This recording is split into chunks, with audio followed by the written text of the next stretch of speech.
Friends, welcome again. Today we will discuss about group of combination of capacitor in series combination and also parallel combination, energy stored in parallel plate capacitor and also energy density in parallel plate capacitor. So friends, let's get started.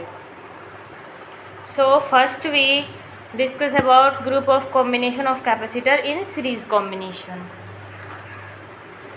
देखिए, suppose कीजिए मेरे पास 3 capacitor है C1, C2, C3 और ये सभी एक V volt की battery से कनेक्टेड है। V वोल्ट की बैटरी से प्लस माइनस। सपोज कीजिए C1 के एंड्स के अक्रॉस पे V1 वोल्टेज है, C2 के एंड्स के एवरेज पे V2 पोटेंशियल है एंड C2 के एंड्स के अक्रॉस V3 इलेक्ट्रिक पोटेंशियल है। Then we know that series combination में चार्ज सेम होता है। इसका मतलब टोटल पोटेंशियल कितना होगा? टोटल पोटेंशियल सीरीज कॉम्बिनेशन में पोटेंशियल तो डिफरेंट होता है हर एंड पे, हर कैपेसिटर पे, और जो पैरेलल कॉम्बिनेशन होता है उस पर वोल्टेज सभी एंड्स पे सेम होता है और चार्ज अलग अलग होता है। इसमें वोल्टेज एंड्स पे डिफरेंट होता है बट इन सभी में चार्ज इक्वल होगा। तो total potential V is equals to क्या हो जाएगा? V1 plus V2 plus V3। As we know that Q is equals to क्या है? CV। This implies that V is equals to क्या हो जाएगा? Q upon C। अब यहाँ से V1 क्या हो जाएगा? Q upon C1। Q तो वही रहेगा क्योंकि चार्ज सेम रहेगा हर जगह। V2 क्या हो जाएगा? Q upon C2 and V3 is equals to Q upon C3। Put all these values in equation number first, then V is equals to क्या हो जाएगा? Q upon C1 plus Q upon C2 plus Q upon C3। यहाँ से अगर मैं Q common ले लूँ is equals to Q common ले लिया 1 upon C1 plus 1 upon C2 plus 1 upon C3। अब इस Q को इधर ले जाऊँ अगर मैं तो क्या आ जाएगा? V upon Q is equals to 1 upon C1 plus 1 upon C2 plus 1 upon C3। As we know that V upon Q is equals to क्या हो जाएगा? 1 अपॉन C, चूँकि Q इज इक्वल्स टू क्या है? CV। तो यहाँ से क्या आ जाएगा? 1 upon C is equals to 1 upon C1 plus 1 upon C2 plus 1 upon C3, where C is the resultant capacitance of these 3 capacitors and C1 is the capacitance of first capacitor, C2 is the capacitance of second capacitor and C3 is the capacitance of third capacitor। यहाँ पे देखिए क्या difference आया। जब हम ऐसे ही resistance को सीरीज में कंबाइन करते थे तब resultant resistance R is equals to R1 plus R2 plus R3 आता था, लेकिन यहाँ पे उल्टा है, यहाँ 1 अपॉन में आ रहा है। ऐसा रिजल्ट वहाँ पे पैरेलल कॉम्बिनेशन में आता था, लेकिन यहाँ पे जब हम कैपेसिटर्स की कॉम्बिनेशन देख रहे हैं तो यहाँ पे सीरीज में क्या आया resultant? 1 upon C is equals to 1 upon C1 plus 1 upon C2 plus 1 upon C3। समझ में आया आप लोगों के? Now we will discuss about group of combination of capacitor in parallel combination.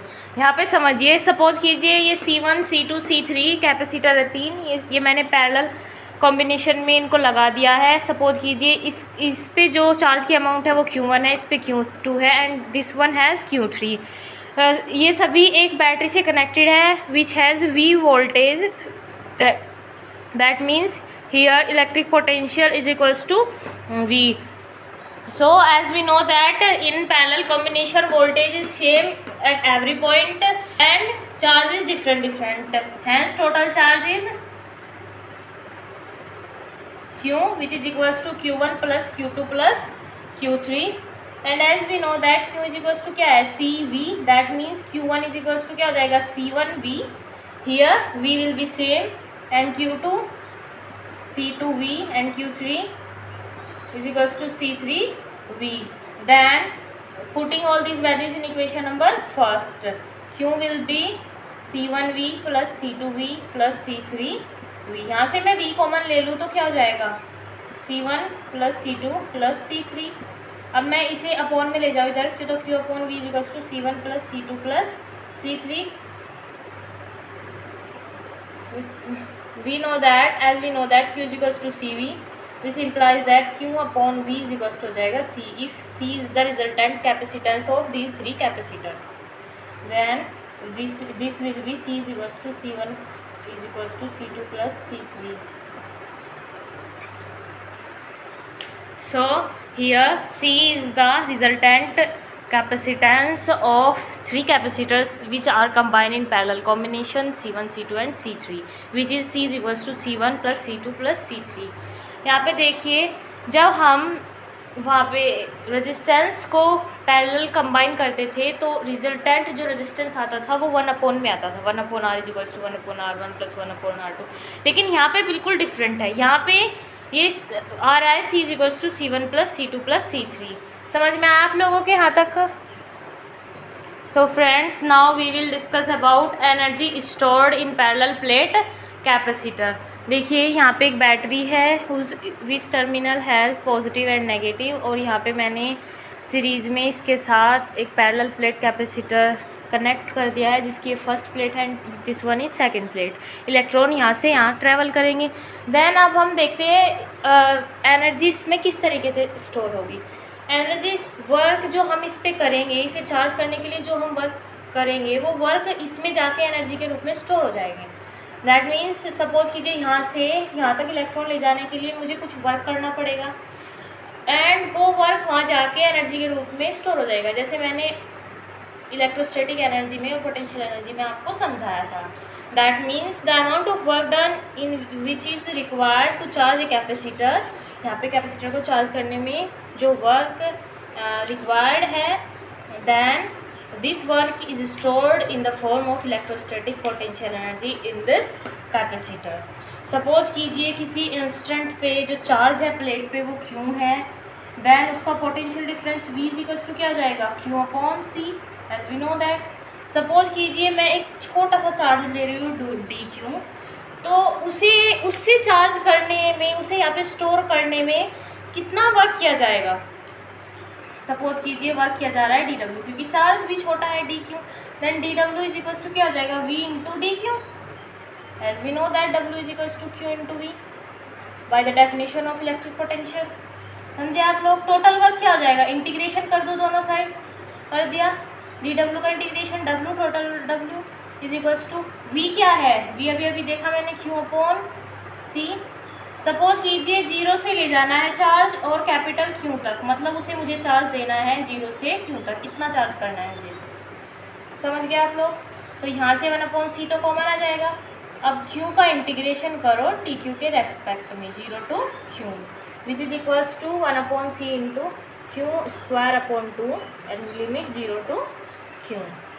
तो क्या हो जाएगा, ये हो जाएगा Q square upon 2C W। समझे आप लोग?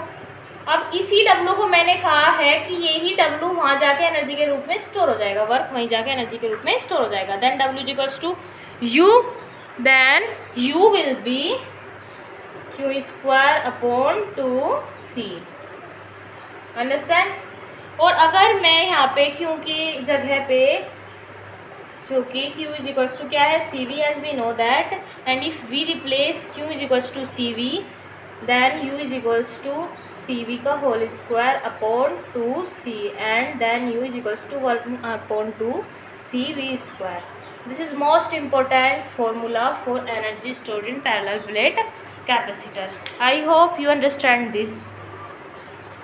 Now we will discuss about energy density in parallel plate capacitor. As we know, energy stored per unit volume of space between plates of parallel plate capacitor is energy density, which is denoted by UD, and UD is equals to capital U upon V. Here मैं इसको V dash से represent कर देती हूँ ताकि आपको voltage में और वॉल्यूम में फ़र्क नज़र आ जाए।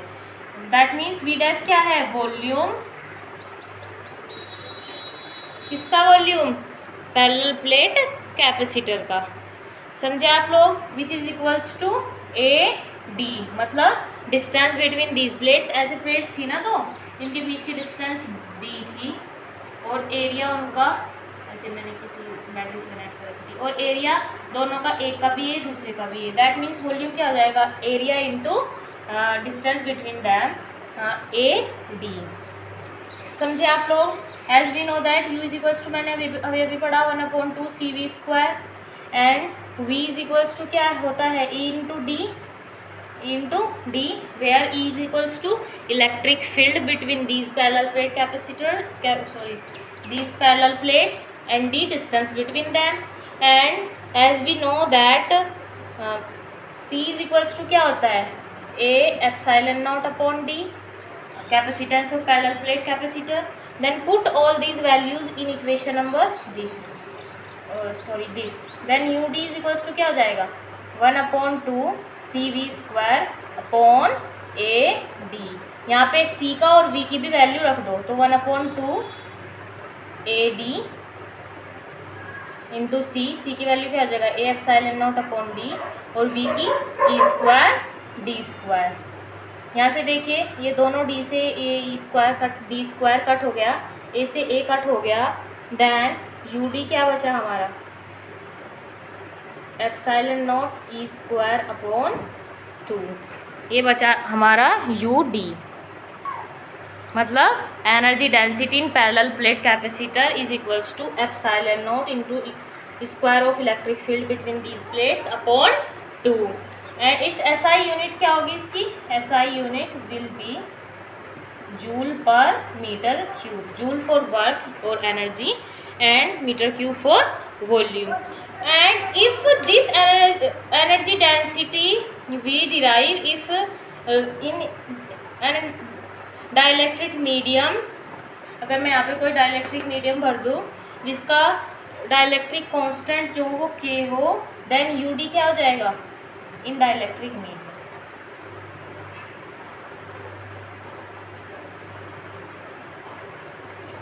UD will be K epsilon naught E square upon 2, और इसे एप्सिलॉन नॉट K को मैं क्या लिख सकती हूँ, epsilon M। UD is equals to epsilon M E square upon 2। So I hope you understand these topics, today's topics. Thank you guys for watching my video and keep supporting me. Thank you.